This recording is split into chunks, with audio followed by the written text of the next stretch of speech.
पूज्य बापू को समर्पित है। मैं ये कहना चाहूंगा, एक ऐसी विचारधारा के लोग जिन्होंने गांधी जी को मार दिया, लेकिन गांधी जी की विचारधारा को नहीं मार सके, आज भी 24 घंटे उनके दिमाग में यह रहता है कि गांधी जी की विचारधारा को कैसे मारा जाए। और मुझे बड़ा दुख है कि वो लोग आज भी कुछ लोग उनको पूजते हैं। जो गांधी जी के हत्यारे थे, एक तरफ हम गांधी जी की चर्चा करते हैं, गांधी जी को श्रद्धासुमन अर्पित करते हैं, और दूसरी तरफ उन्हीं के लोग जिन्होंने गांधी जी पे गोली चलाई उनकी तारीफ करते हैं, उनकी जयंती मनाते हैं। यह मैं कहना चाहूंगा। मैं एक बात और कहना चाहूंगा, आजकल साहब को विदेश जाने का बड़ा शौक है।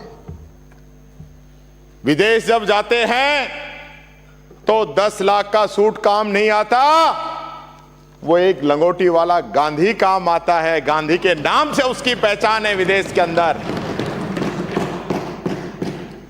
70 के दशक में अजहर हाशमी ने एक गीत लिखा था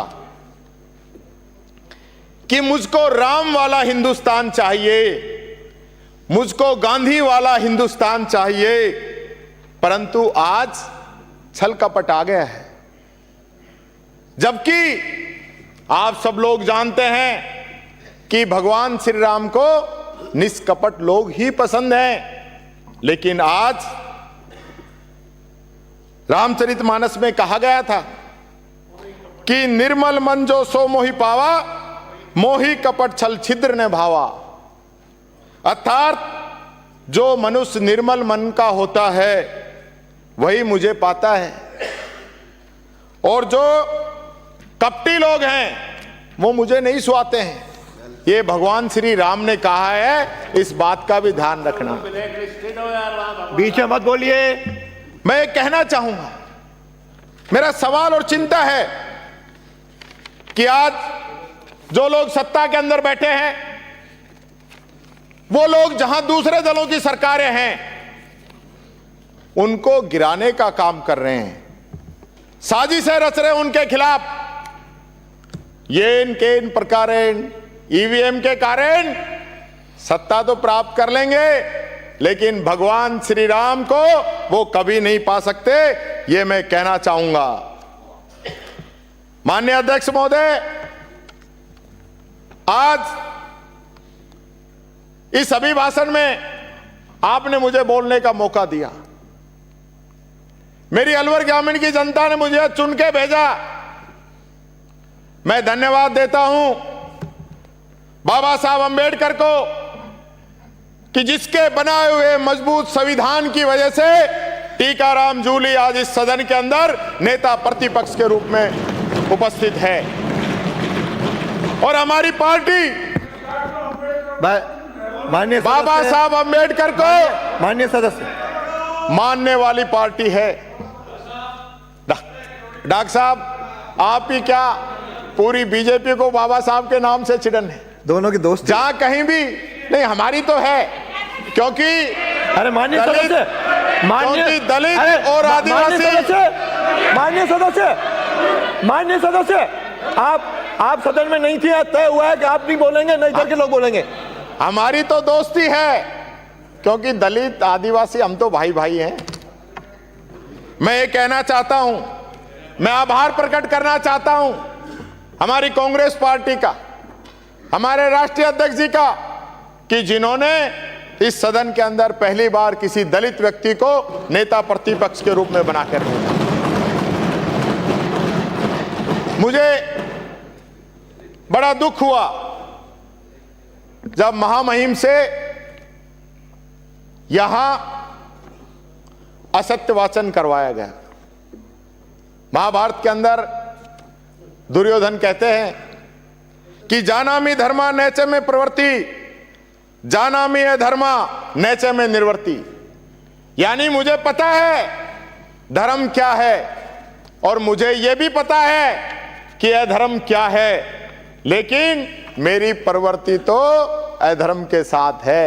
इसलिए राज्यपाल महोदय सब जानते हैं कि उनसे झूठ पढ़वाया, असत्य पढ़वाया जा रहा है, क्योंकि 6 माह पहले राज्यपाल महोदय ने इसी सरकार की इसी जगह पे तारीफ की थी।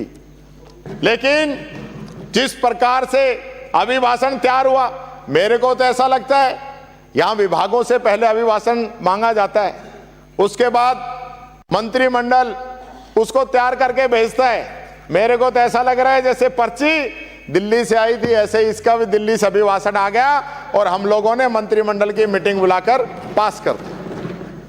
और एक और बड़ी विडंबना है कि 100 दिन की कार्य योजना हम बना रहे। माननीय मुख्यमंत्री जी, एक कैबिनेट की मीटिंग हुई है, वो भी सभी भाषण के लिए। 100 दिन में क्या देंगे आप राजस्थान की जनता को, यह भी जरा आप देख लेना।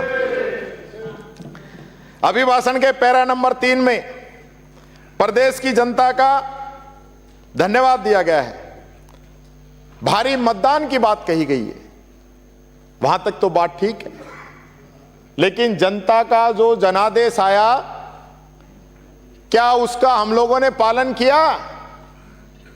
मुझे पता चला कि दिल्ली से पर्यवेक्षक यहां आए थे विधायकों से राय शुमारी करने के लिए, पर राय शुमारी न करके एक पर्ची पकड़ा दी।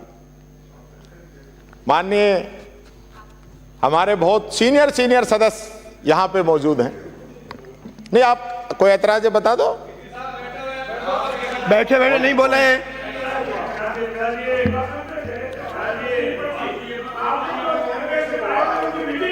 माननीय कोई बैठिए, माननीय सदस्य बैठिए। आप बैठिए, ये काम मेरा है, आपका नहीं है।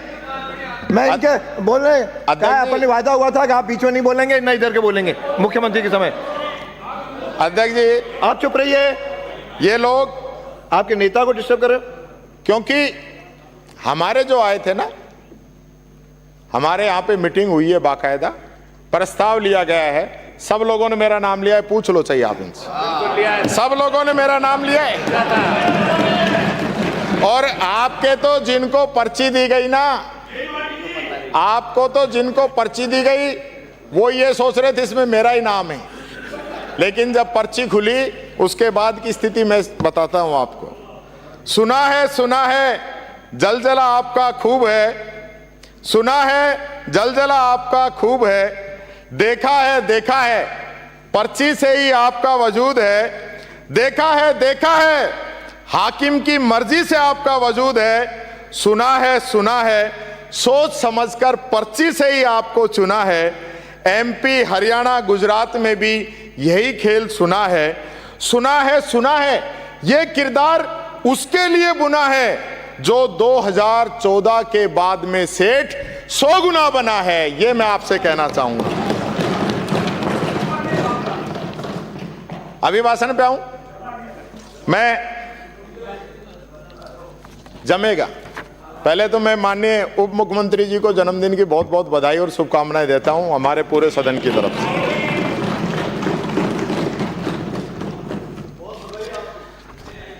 अगर हम भी खामोश रहे, 2 लाइनों के साथ कहना चाहूंगा कि अगर हम भी खामोश रहे तो लब खोलेगा कौन, इस जालिम हुकूमत के खिलाफ बोलेगा कौन। यहां मजलूमों को सताया जाता है, यहां मजलूमों को सताया जाता है, सत्ता के लालच में बेकसूरों के घरों को जलाया जाता है। यह तो जमा होगा आपको। माननीय अध्यक्ष महोदय, चुनाव होते हैं, चुनाव होने के बाद में जीत की खुशी भी होती है और खुशी लोग मनाते हैं, लेकिन कुछ लोगों के जीत की खुमारी हो जाती, खुमारी। यहां माननीय हवा महल से आने वाले सदस्य जैसे ही चुनाव जीते, गदा लेके चल पड़े बाजारों के अंदर। ऐसे चल दिए कहीं रामलीला में कोई रोल करना हो। आपको और फिर अगले दिन आपके यहां से कोई गुड़की लगी, माफी मांग लेते हैं। आपके सहारा से आने वाले विधायक हॉस्पिटल में जाते हैं और हॉस्पिटल में पहुंचकर डॉक्टर को धमकाते हैं, कहते हैं भगवान से डरो, शर्म करो, तुम्हारे लूली लंगड़ी औलाद पैदा होगी, भगवान करे तुम्हारा एक्सीडेंट हो जाए। हद है। आपको आप बाबा जी बन गए कि जो शराब देने लग गए।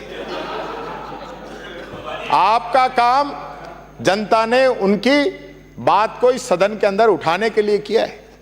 और यही नहीं, हमारे शाहपुरा से आने वाले एक बीजेपी के विधायक ने तो हद ही कर दी। वहां आम जनता के सामने एक नई महिला अधिकारी जिसकी नई ज्वाइनिंग हुई थी, उसको किस प्रकार से धमकाते हैं, उसकी नौकरी खा जाने की बात करते हैं। ये आपका चरित्र है, ये आपका चरित्र है। एक नई अफसर महिला, उसको आप जनता के बीच में जलील करना चाहते हैं।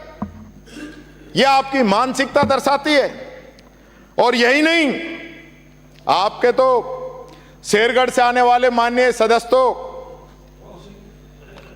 भरे पूरे समारोह में अधिकारियों को धमकाते हैं। क्यों भाई, ऐसा कौन सा परमिट आपने ले लिया?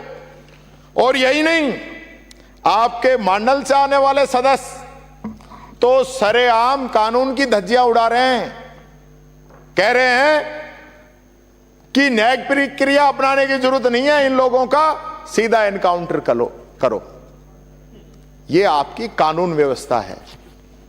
और आपके मंत्री यहां तो गांधी जी को नमन कर रहे हैं और वहां अपने चेंबर के अंदर गांधी जी की और बाबा साहब अंबेडकर की प्रतिमा को हटा रहे हैं। सेम। शर्म आती है ऐसी सोच पर, शर्म आती है ऐसी सोच पर। और यही नहीं, प्रतिमा दफ्तर के अंदर जो लगी हुई वो, और यही नहीं मैं और कहना चाहूंगा, ये तो आपके जो सदस्य जीत के आए हैं ना, उनकी बता रहा हूं। और जिनको जनता ने दुत्कार दिया, जो यहां जो जितने सारे लोग बैठे हैं ना, ये जिनको निपटा के आए हैं, उनने भी खेल शुरू कर दिया है। वो भी देखिए, सदन में राज्यपाल के अभिभाषण पर चर्चा हो रही है। विपक्ष के नेता अपनी बात रख रहे हैं और इसके बाद अब 5 बजे मुख्यमंत्री भजनलाल शर्मा जवाब देंगे। वक्त छोटे से ब्रेक का है। खबरों का सिलसिला जारी है न्यूज़ 18 राजस्थान पर।